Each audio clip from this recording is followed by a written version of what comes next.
আমি গত 90 সালে ইসলাম গ্রহণ করছি, তখন ওই ডিগ্রি ফাইনাল ইয়ারের ছাত্র। 90 সালে ডিগ্রি কমপ্লিট হয়েছে মুসলমান হওয়ার পর ওই বছরেই। এরপরে মাস্টার্স করছি ঢাকা ইউনিভার্সিটি থেকে। মাস্টার্স করার পর একটা কলেজে চাকরি হয়েছিল, কলেজের লেকচারার হিসাবে। আবার যখন ইউনিভার্সিটিতে পড়ি তখন বন্ধু বান্ধবের সাথে মিলিয়ে একটা প্রাইভেট ল কলেজে ভর্তি হয়েছিলাম। এলএলবিও কমপ্লিট করেছি। আমি কিন্তু কালাকোটের ব্যবসা জানি, আমি একজন অ্যাডভোকেট। আমি একজন অ্যাডভোকেট। আমি কলেজে শিক্ষকতা করছিলাম মাত্র 7 মাস। 7 মাস যখন চাকরির বয়স, চরমুনার মরহুম পীর সাহেব আমার কলেজ মাঠে মাহফিল করতে আসছিলেন। ওই দিন হুজুরের বয়ান শুনতে গেছিলাম। ওই সময় পীর মুরিদির ঘোর বিরোধিতা করতাম, পীর মুরিদি পছন্দই করতাম। এরকম বলতাম কোরআন হাদিস পড়বো, বসবো, আমল করবো, তা পীরের কাছে যাওয়া লাগবে কা, এরকম বলতাম। তো ওই দিন মনে মনে চিন্তা করলাম পীর সাহেব যেহেতু আমারই কলেজ মাঠে আসতেছে, কি করে একটু শুনিয়ে আসি। 42টা প্রশ্ন নিয়ে গেছিলাম, 42টা প্রশ্ন। একটা প্রশ্ন করার সুযোগ হয় নাই আমার। বয়ানের মধ্যে অটোমেটিক সমস্ত প্রশ্নের জবাব পেয়ে গেছি আমি। ওই দিনই মরহুম আল্লাহর কুতুবের হাতে বায়াত হয়েছি আমি। ওই দিনই হুজুর ওই দিন পর্দার উপরে খুব গুরুত্ব সহকারে আলোচনা করছেন। একটা হাদিসের ব্যাখ্যা করছেন হুজুর, আর তয়ুসু লা ইয়াদখুলুল জান্নাহ, তয়ুস কখনো জান্নাতে যাবে না, লা ইয়াদখুল কখনো প্রবেশ করবে না। আর হুজুরের ওই দিন বয়ান শোনার পরে সারা রাত আমি ঘুমাইতে পারি না, সারা রাত খালি কাঁদছিলাম। বললাম ডাকিয়া জাহান্নাম থেকে বাঁচার জন্য মুসলমান হয়েছি, জাহান্নামের ভয়তেই খালি মুসলমান হয়েছি, কিন্তু অন্য কোনো কারণে না। হিন্দু অবস্থায় কোরআন হাদিস পড়তে জাহান্নামের বিবরণগুলো পড়তাম, আর অন্তরের মধ্যে কাঁপিয়ে কাঁপিয়ে উঠতে, আযাব কেমনে সহ্য করবা, এটা সহ্য করার মতো না।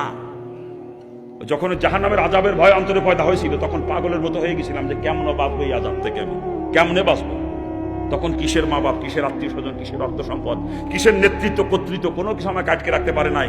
সবকিছু লাথি মারে ফেলাই তুই বের হয়ে চলে আসছে। জাহান্নামের ভয়তে মুসলমান হয়েছি, ইসলাম গ্রহণ করছি জাহান্নাম থেকে বাঁচার জন্য, অন্য কোনো কারণে না।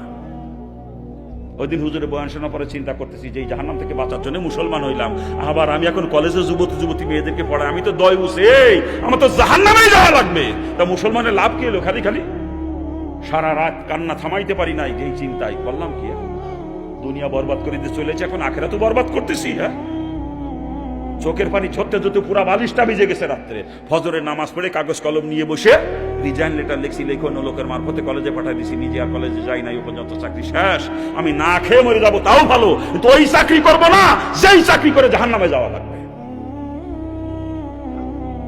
চাকরি ছেড়ে দিলাম। চাকরি ছেড়ে দেওয়ার পরে চরমোনাইতে গেলাম রমজান মাসে, হুজুরের সঙ্গে পরামর্শ করলাম। হুজুর চাকরি ছেড়ে দিছি।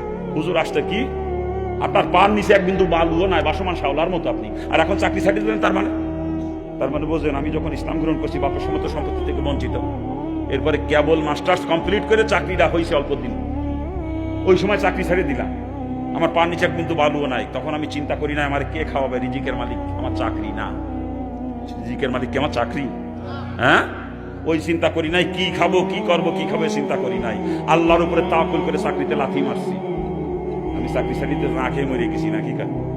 আরে ওই চাকরি যদি আজকে করতাম তো সর্বোচ্চ 1 লাখ টাকা বেতন, তার উপরে তো হইতো। কিন্তু ওই চাকরি ছাড়ি দিয়ে মাদ্রাসায় গেছিলাম বুঝলে, মাদ্রাসার বারান্দাতে কিছুদিন ঘোরাঘুরি করছি বুঝলে, আল্লাহ মাসে 14-15 লক্ষ টাকায় হাতে দেয়।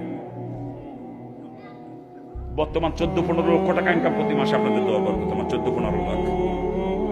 আর ওই চাকরি যদি করতাম তো সর্বোচ্চ 1 লাখ টাকা বেতন, তার উপরে হইতো না, কথা ঠিক না? কিন্তু আমি চাকরির প্রতি একিন করি নাই, আমি আল্লাহ তোমাকে জাতের উপরে একিন করে চাকরিতে লাথি মারছি। ওই চাকরি আমি করতে পারবো না যেই চাকরি করে জাহান্নামে যাওয়া লাগবে।